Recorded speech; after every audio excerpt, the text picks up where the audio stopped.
taboo topics. So what happens when we don't allow ourselves to grieve, right? So we talked about how Islamically it's permissible to experience grief, right? But what happens when we're so caught up in not allowing ourselves to grieve, whether it's because we're afraid of feeling the intensity of the sadness, whether we're afraid of what people might think, that we haven't gotten over it yet, right? In terms of whatever loss it is. No matter what the reason is, it's really important to allow ourselves to grieve fully in order to fully heal, right? And so when we don't grieve fully, that becomes a trauma, right? That becomes something that gets stored in our bodies, that gets stored in our brains, and something that we can't fully get past, and it can become very damaging, right? And so our central nervous system then becomes very dysregulated and very hyperactivated, and that stability is now gone, right? And so when we do this, right? So like we said, grief is natural and healthy. We are supposed to grieve. When we don't allow ourselves to do what is natural and healthy, that's when problems arise. And that's when trauma can arise and can get very complicated, right? And I see this a lot with clients who are afraid to allow themselves to feel the depth of the feelings of sadness. And when we're afraid to experience that, it's very hard to get past it. And so we get thrust into that survival mode that we talked about, like that fight, flight, or freeze response. And then what happens there is that, like I said, that back part of your brain is on, right? And it's on constantly, that survival mode. And what happens is the other parts of your brain start to shut down a little bit. So if you notice yourself forgetting things, like because your memory is not working as well, that can be a symptom of this. But the main issue that arises from that is that there's a certain part of your mind that's in the front of your brain. It's called your prefrontal cortex. And that brain area is responsible for decision making and good judgment, right? And when that gets somewhat shut down, then we can't think clearly.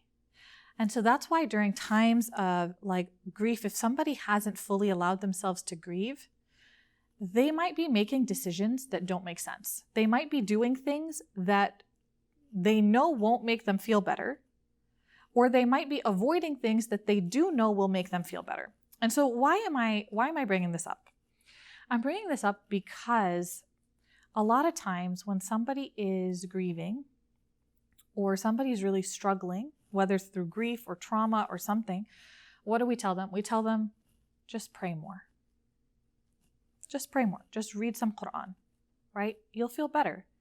And we know Islamically, we know from the Sunnah, we know from the Quran itself that the Quran is the source of healing, right? So it makes sense. That advice makes sense. We know that the Rasul ﷺ used to ask Bilal to give the adhan to bring a source of calm and peace through salah. We know that it can be a source of goodness, and we know that it can be a source of peace. But what happens when your brain is in survival mode and this part of your brain, the part of your brain that is required for you to think clearly, when that's not online? Then when you pray, and this is something that often comes up in sessions, I pray 5 times a day and I never feel any different. Isn't prayer supposed to be a source of solace? Aren't I supposed to feel better once I've prayed, right? If your brain, this part of your brain is not online, then that focus can't be there to allow you to take in the goodness of, reciting the Quran, the goodness of prayer in order to calm down, right? There was a research study that was done, really, really interesting research study, that was done about the impact that prayer and meditation can have on your brain, right? And so that research study found that prayer can actually, if you're in a very deep state of prayer, can actually help to relax that survival mode and bring this part of your brain back online. But if your brain is really traumatized, it's really, really difficult to bring that part of your brain back online to be able to get that soothing that you need in order to get the benefit that comes with salah, because you're always in that danger activation center of your brain. You can't calm down enough to get the benefits of it. And so one thing to realize is that when you are grieving, when you are surviving some sort of trauma, and you struggle to pray, you struggle to feel uplifted, realize that this is not an indication of the state of your heart. It's not an indication of the state of your iman. It's an indication of the state of your brain. And so one of the things to do to help with this, right? Number one, allow yourself to grieve. There's no shortcut when it comes to this. If this becomes a struggle, it's because this grief has not healed. And so your brain is still in danger mode. Allow yourself to grieve. And the other thing is, if you can't get your brain online, then help your body to do that for you. Meaning, figure out how to calm down your body so that your brain can realize that this is a safe situation.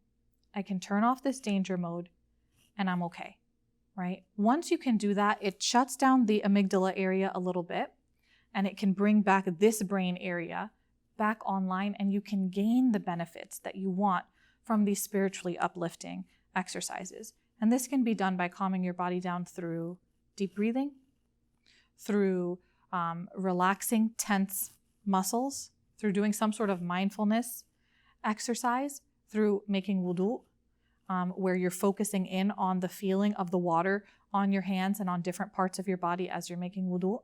All of these can be very helpful in getting your brain back online, inshallah. And that can be very helpful in allowing yourself to heal from that grief and be able to change the state of your brain so you can benefit from the things that you want to benefit from, inshallah.